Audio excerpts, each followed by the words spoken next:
Last time in part 2, in The Cat That Watches the Stairs, the family discovered that the footsteps grew louder at night, and their cat's hissing revealed a presence they could no longer ignore.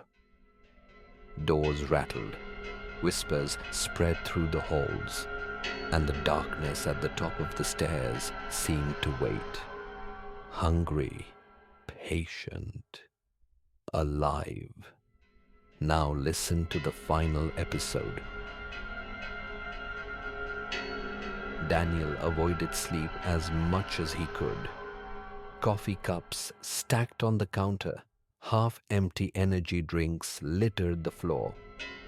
His eyes were bloodshot, his hands unsteady, but he refused to close his eyes, because when he slept, he dreamed of the stairs and the voice, always the voice. Milo never left his post now. The cat barely ate, barely moved. His body grew thinner, but his stare never wavered. Always the stairs. Daniel realized with a growing dread that Milo wasn't guarding the stairs. He was guarding him. On the 21st night, the house reached its breaking point. The air itself felt wrong, heavy and suffocating. The shadows pooled unnaturally in the corners, refusing to lift even when Daniel turned on every light. He sat on the couch, Milo curled against him, when it began. The sound, a single deliberate footstep on the stairs, then another, and another. Not hurried this time, not echoing like before. Slow, heavy, final. Daniel gripped the couch with white knuckles, eyes fixed on the stairwell. The sound grew louder, nearer. Milo bolted upright, fur on end, pupils blown wide. A guttural growl rumbled from deep in his chest. The footsteps didn't stop at the bottom step. They continued, one step, onto the floorboards. Daniel's breath hitched. He couldn't see anything there, nothing. But the air shifted. The weight pressed down harder, as though the room itself bent around an unseen figure. And then came the whisper. Not from a dream this time, not from the edge of sleep, but clear, audible, just feet away. Daniel. Daniel's body trembled, but something inside him snapped.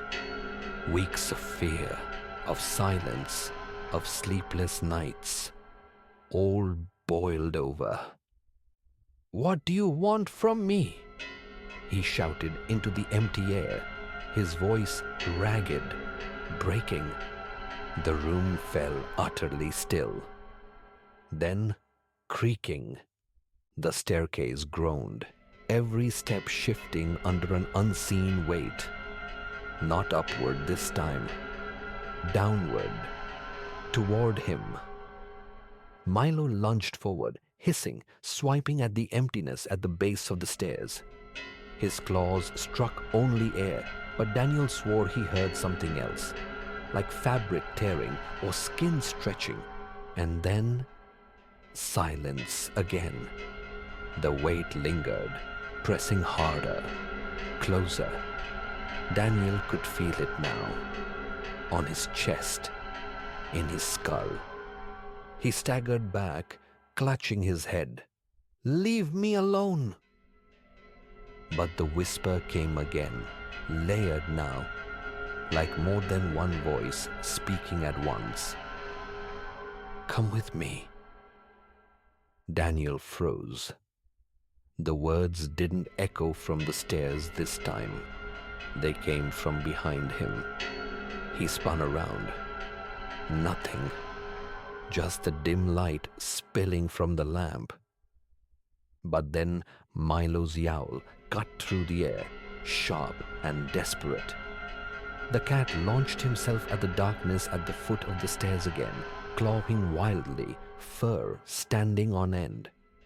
And for a split second, just a split second, Daniel saw something.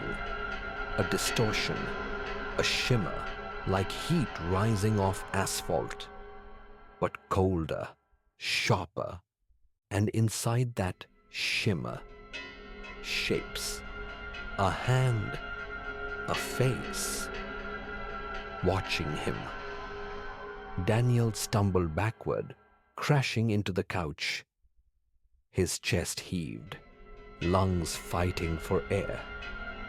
He thought of Margaret's words, pushed, the stairs, the fall, the death. Was that what this thing wanted? To pull him up the stairs, to finish what had begun years ago? Milo's fury reached a fever pitch. He clawed, hissed, leapt at the invisible thing with a desperation Daniel had never seen. And then it happened. The shimmer pulsed outward, slamming into the cat. Milo was hurled across the floor, his body striking the wall with a sickening thud. Daniel screamed, rushing toward him. Milo lay twisted, gasping, but his eyes still locked on the stairs, still fighting. Even broken, the cat growled, forcing his frail body upright, dragging himself back toward the stairs. Daniel's heart shattered. He scooped Milo into his arms, trembling. "It's okay. It's okay, buddy." But the cat's gaze never left the shadowed landing above. Never him. Always the stairs.